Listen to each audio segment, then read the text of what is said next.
নমস্কার বন্ধুরা, মৌসুমি রান্নাঘরে সবাইকে স্বাগত।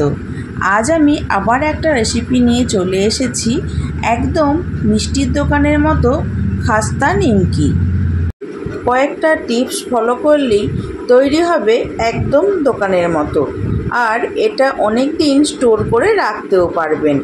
তাহলে বন্ধুরা চলুন শুরু করি আজকের রেসিপি। নিমকি বানানোর জন্য আমি 250 গ্রাম ময়দা নিয়েছি। ময়দার মধ্যে দিয়ে দিচ্ছি একটু জোয়ান, একটু কালো জিরে, হাফ টিস্পুন নুন দিলাম, 1 টিস্পুন ঘি, সবশেষে দিয়ে দেব 4 টিস্পুন সাদা তেল। নিমকি বানানোর সময় এই ঘি আর সাদা তেলের পরিমাণটা সঠিক হওয়া ভীষণ ইম্পর্টেন্ট। যদি ময়ামটা ঠিকমতো না দেওয়া হয় তাহলে নিমকিগুলো খাস্তা হবে না।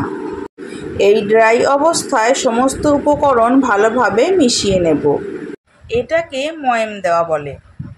ময়ামটা দেওয়া হয়ে যাওয়ার পর ময়দাটা মুঠো করে দেখবেন এইভাবে একত্র হয়ে যাচ্ছে।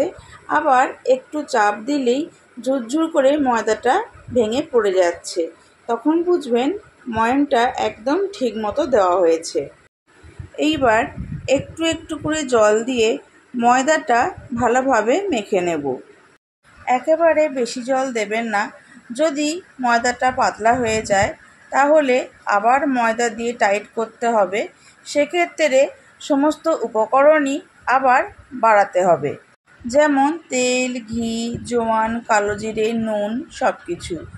এই সমস্ত উপকরণ ঠিকমতো না হলে নিমকিটা খেতে ভালো লাগবে না। তাই অল্প অল্প করে জল দিয়ে আমরা যেভাবে লুচি করার সময় ডো তৈরি করি সেইভাবেই ডোটা তৈরি করতে হবে। দেখুন ময়দাটা খুব ভালোভাবে মাখা হয়ে গেছে। একটা শক্ত ডো তৈরি করে নিয়েছি। এইবার 2 টিস্পুন সাদা তেল ময়দার ডোয়ের উপরিভাগে দিয়ে দেব। তারপর ঢাকা দিয়ে 1 ঘন্টা রাখবো। আপনাদের হাতে যদি সময় বেশি না থাকে তাহলে কমপক্ষে 30 মিনিট রেখে দিয়ে নিমকিটা ভাজবেন। তবে আমার মনে হয় 1 ঘন্টা রেখে দিলেই নিমকিটা বেশি ভালো হবে। প্রায় 1 ঘন্টা পর ফিরে এসেছি। দেখুন ময়দাটা যতটা টাইট করে মেখেছিলাম এখন কিন্তু আর অতটা টাইট নেই, বেশ নরম হয়ে গেছে। আর তেলটা খুব ভালোভাবে ময়দার মধ্যে অ্যাবজর্ব হয়ে গেছে। ময়দাটা আবারও আমি 2 মিনিট মতো সময় ধরে ভালো করে ঠেসে নেব। তারপর লুচির মতো ছোট ছোট করে লেচি কেটে নেব।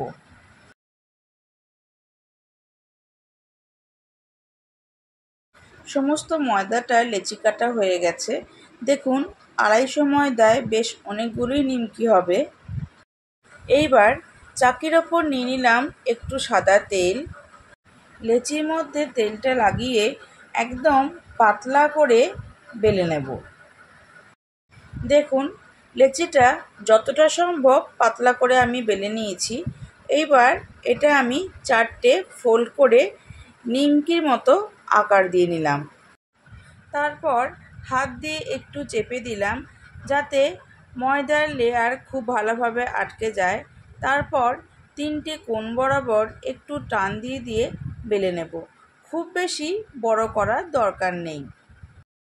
ঠিক নিমকি যেরকম সাইজ হয় সেইভাবে বেলে নিতে হবে। ঠিক একইভাবে বাকি লেচিগুলো পাতলা করে বেলে নিমকির মতো শেপে তৈরি করে নেব।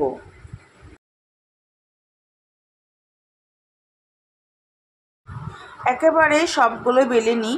4টে নিমকি বেলে নিয়েছি। ভাজতে ভাজতে পরে বাকিগুলো বেলে নেওয়া হবে। এইবার কড়াই গরম করে দিয়ে দিচ্ছি বেশ কিছুটা পরিমাণে সাদা তেল। তেল ভালোভাবে গরম হয়ে যাওয়ার পর গ্যাসের ফ্লেমটা লো টু মিডিয়ামে রেখে নিমকিগুলো তেলের ওপর ছেড়ে দেব।